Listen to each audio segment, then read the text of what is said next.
Assalamualaikum warahmatullahi wabarakatuh. Perkenalkan kami dari kelompok 12. Pada kesempatan kali ini kami akan mempresentasikan materi terkait chapter 20 dan 21, yaitu untuk memenuhi tugas ekonomi industri, yang mana kelompok 12 ini beranggotakan 3 orang. Yang pertama, saya sendiri Aginta Misrani, Sufia Rani, dan Zahra Anissa Haudia. Untuk chapter pertama, yaitu tentang antitrust law dan regulation. Itu pemaparan materi pertama akan saya jelaskan sendiri.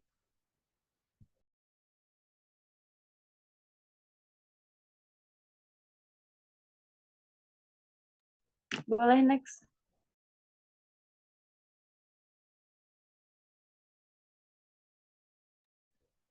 Yang pertama yaitu pengantar hukum dan ekonomi. Apa itu hukum dan ekonomi? Hukum dan ekonomi itu adalah bidang interdisipliner yang menganalisis hukum, undang-undang, kebijakan publik dengan menggunakan alat-alat ekonomi. Pendekatan ini umumnya memandang hukum sebagai seperangkat insentif yang memengaruhi perilaku manusia. Nah, tujuan utama hukum itu sendiri yang pertama itu menganalisis dampak ekonomi dari hukum dan kebijakan. Yang kedua, memberikan rekomendasi untuk reformasi hukum dan kebijakan agar lebih efisien secara ekonomi. Dan yang ketiga, yaitu memahami bagaimana hukum dan institusi ekonomi berinteraksi. Selanjutnya, yaitu konsep dasar hukum dan ekonomi. Yang pertama, rasionalitas. Asumsi bahwa individu bertindak secara rasional untuk memaksimalkan utilitas mereka. Yang kedua yaitu insentif. Hukum dan kebijakan mempengaruhi perilaku manusia melalui insentif. Dan yang ketiga yaitu efisiensi, yang mana hukum dan kebijakan yang ideal adalah yang memaksimalkan efisiensi ekonomi. Next. Antitrust law atau undang-undang anti monopoli. Pengertian dari antitrust law adalah hukum yang mengatur dan melarang praktik bisnis anti-kompetitif yang dapat menghambat persaingan sehat di pasar. Tujuannya yaitu untuk melindungi persaingan dan mencegah monopoli, menjaga agar pasar tetap kompetitif dan efisien, dan melindungi konsumen dari harga yang terlalu tinggi serta kualitas yang rendah. Contoh praktik bisnis anti kompetitif ini, yang pertama itu kartel, yang kedua merger dan akuisisi yang mengurangi persaingan, yang ketiga penyalahgunaan posisi dominan di pasar, yang keempat penetapan harga, pembagian wilayah, dan praktik diskriminasi. Nah, hukum antitrust yang utama itu yang pertama itu Sherman Antitrust Act tahun 1860, lalu Clayton Act tahun 1914, dan Federal Trade Commission Act tahun 1914. Untuk materi selanjutnya akan dijelaskan oleh rekan saya Sufia Rani. Dipersilahkan.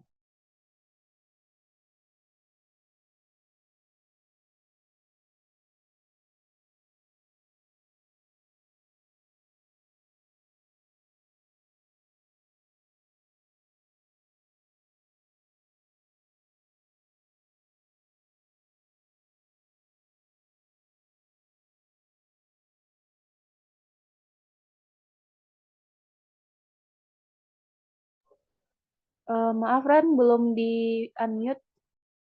Maaf. Baiklah, saya akan menjelaskan mengenai regulation dan deregulation. Jadi, pengertian regulasi.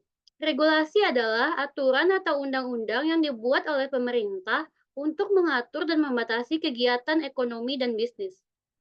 Adapun tujuan dari regulasi adalah yang pertama, melindungi kepentingan publik, yang kedua, mencegah praktik bisnis yang anti kompetitif, yang ketiga, mengoreksi kegagalan pasar, dan yang terakhir yaitu untuk menjamin keamanan dan kesehatan masyarakat.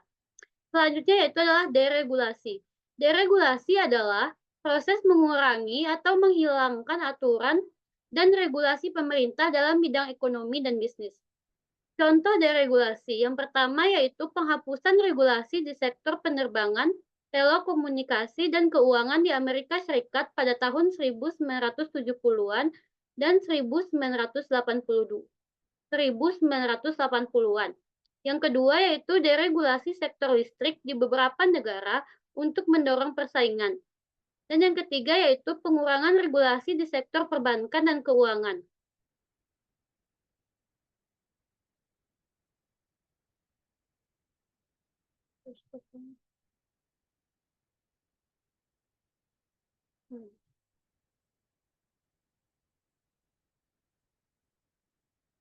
Yang ketiga yaitu pengurangan regulasi di sektor perbankan dan keuangan yang menyebabkan krisis keuangan pada tahun 2008. Selanjutnya yaitu adalah social regulation. Pengertian social regulation. Social regulation adalah regulasi yang bertujuan untuk melindungi kesejahteraan masyarakat, kesehatan, keselamatan, dan lingkungan. Contoh social regulation yaitu regulasi di bidang kesehatan, keselamatan kerja, dan lingkungan hidup. Yang kedua, larangan produksi dan penjualan barang berbahaya. Yang ketiga, standar emisi gas buang kendaraan bermotor. Dan yang keempat, regulasi periklanan dan pemasaran produk.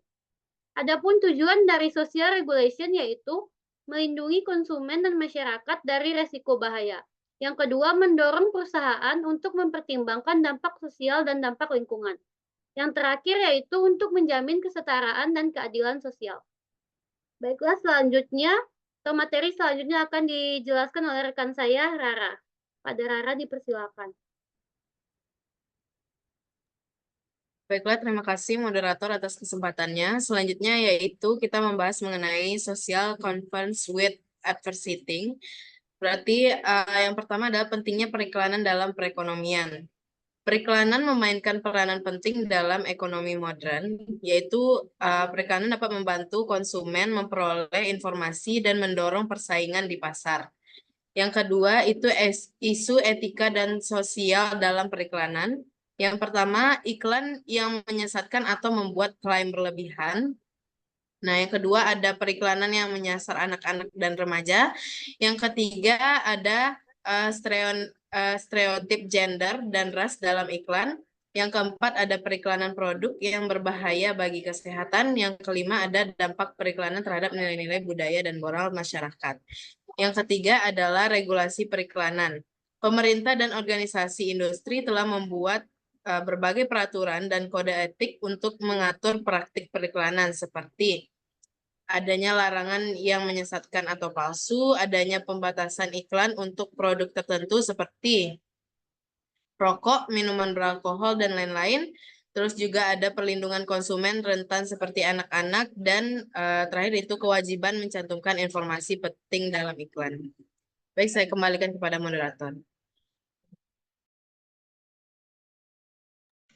Terima kasih atas pemaparan materi dari Rani dan Zahra. Untuk selanjutnya boleh di next. Materi selanjutnya yaitu chapter 21, yaitu tentang industri dan firm studies. Next. Oke, untuk materi pertama itu akan saya jelaskan juga. Yang pertama itu studi industri. Studi industri pembuatan bir di Amerika Serikat. Tinjauan industri pembuatan bir ini, industri bir di Amerika Serikat adalah salah satu industri yang paling lama dan mapan dengan sejarah yang sangat panjang. Industri ini telah mengalami banyak perubahan dan konsolidasi selama beberapa dekade terakhir. Pasar bir di Amerika Serikat didominasi oleh beberapa produsen besar, tapi juga terdapat banyak brewery skala kecil dan menengah. Selanjutnya yaitu struktur pasar industri bir. Pasar bir di Amerika Serikat tergolong oligopoli, didominasi oleh beberapa pemain besar seperti Anheuser-Busch, InBev, Miller, Coors, dan Heineken. Tren konsolidasi telah mengurangi jumlah produsen bir besar, namun jumlah brewery skala kecil terus meningkat. Persaingan utama terjadi melalui diferensiasi produk, iklan, dan juga promosi. Selanjutnya, dinamika industri bir. Industri ini dipengaruhi oleh tren konsumsi, preferensi konsumen, regulasi, dan persaingan global. Inovasi produk dan perluasan portofolio merek menjadi strategi utama bagi pemain besar. Dan peningkatan popularitas beer craft dan micro brewery telah mengubah landscape industri. Next.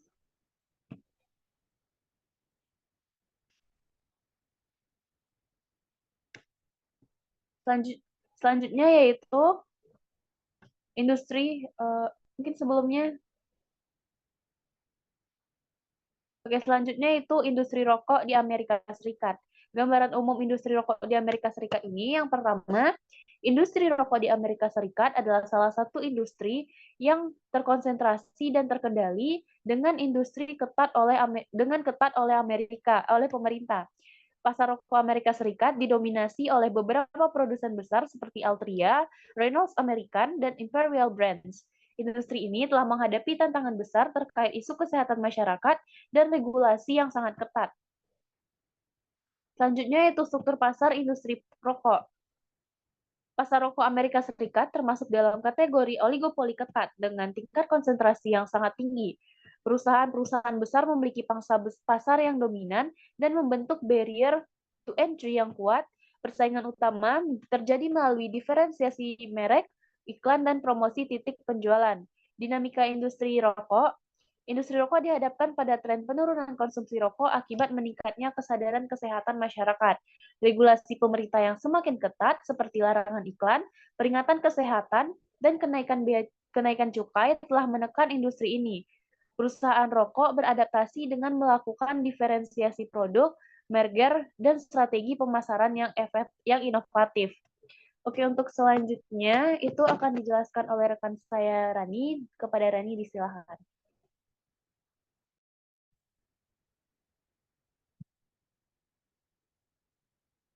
Baiklah, selanjutnya saya akan menjelaskan mengenai industri olahraga perguruan tinggi. Adapun gambaran umum industri olahraga perguruan tinggi.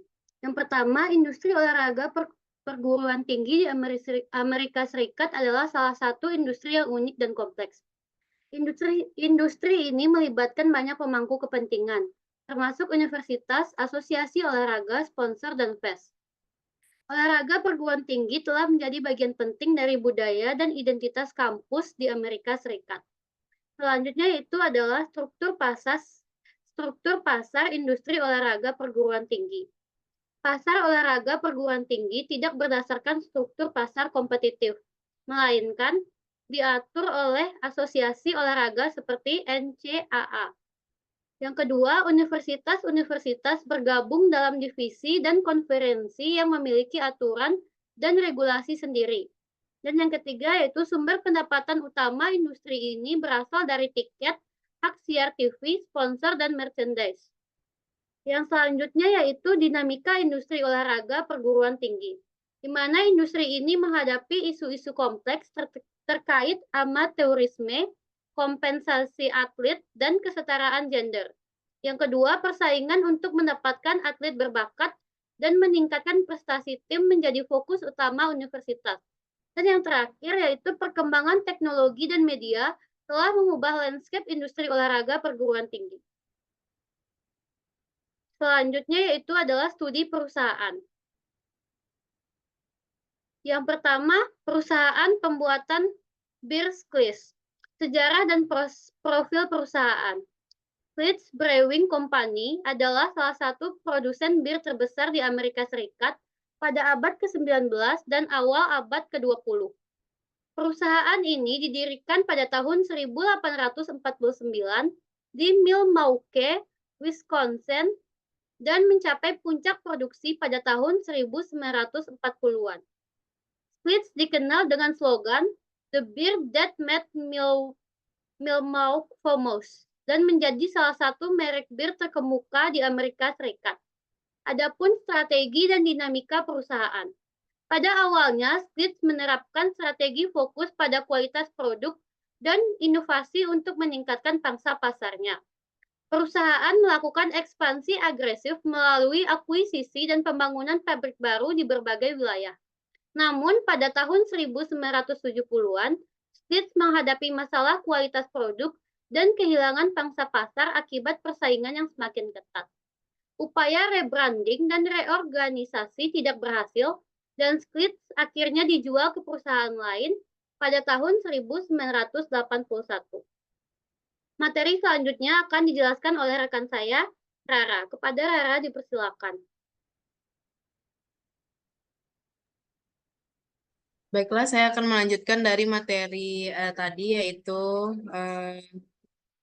yang kedua adalah Microsoft.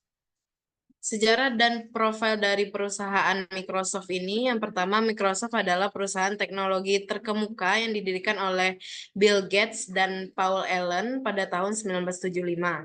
Perusahaan ini awalnya berfokus pada pengembangan perangkat lunak, tetapi terutama pada sistem operasi Microsoft DOS dan Microsoft Windows. Nah, pada dekade 90-an dan tahun 2000-an, itu Microsoft menjadi salah satu perusahaan teknologi terbesar di dunia dengan dominasi di pasar sistem operasi dan perangkat lunak produktivitas. Nah, strategi dan dinamika perusahaan Microsoft ini, Microsoft menerapkan strategi agresif untuk mempertahankan posisi dominannya di pasar, termasuk dengan menggunakan praktik bisnis yang kontroversial. Perusahaan ini menghadapi berbagai tantangan hukum terkait praktik monopolistik dan persaingan yang tidak sehat. Upaya diversifikasi ke bidang lain seperti perangkat lunak keras, layanan cloud, dan perangkat seluler telah dilakukan oleh Microsoft untuk memperluas bisnisnya. Perubahan pada landscape teknologi, munculnya kompetitor baru, dan tuntutan konsumen yang terus berubah, itu telah memaksa Microsoft ini untuk beradaptasi dan mentransformasi bisnisnya ini. Yang ketiga itu ada General Motors. Nah, GM ini adalah perusahaan multinasional yang merancang, memproduksi dan juga menjual kendaraan dan suku cadang kendaraan. Nah, perusahaan ini adalah salah satu produsen mobil terbesar di dunia dan berpusat di Detroit, Michigan. Beberapa poin terpenting tentang General Motors ini, GM itu didirikan pada tahun 1908 oleh William C. dan telah tumbuh menjadi salah satu produsen mobil terbesar dan paling berpengaruh di dunia. Lalu perusahaan ini memiliki beberapa merek kendaraan terkenal termasuk Chevrolet, ada juga Cadillac, terus juga GMC dan Opel.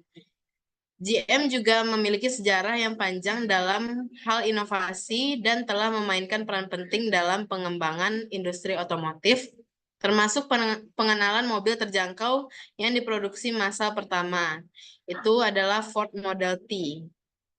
Selama abad ke-20 juga GM ini adalah produsen mobil terbesar di dunia selama bertahun-tahun dengan pangsa pasarnya yang didominan adalah di Amerika Serikat.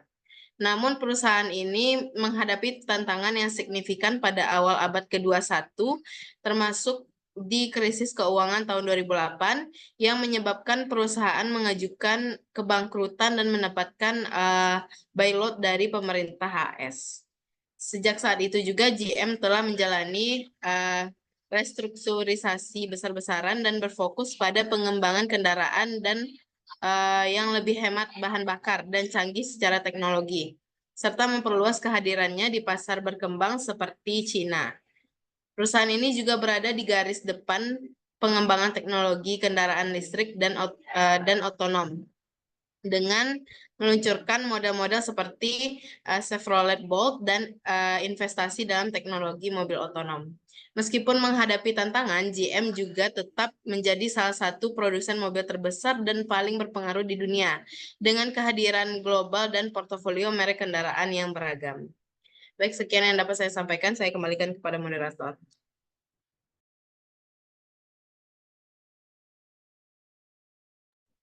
Terima kasih atas pemaparan materi dari Rani dan Zahra.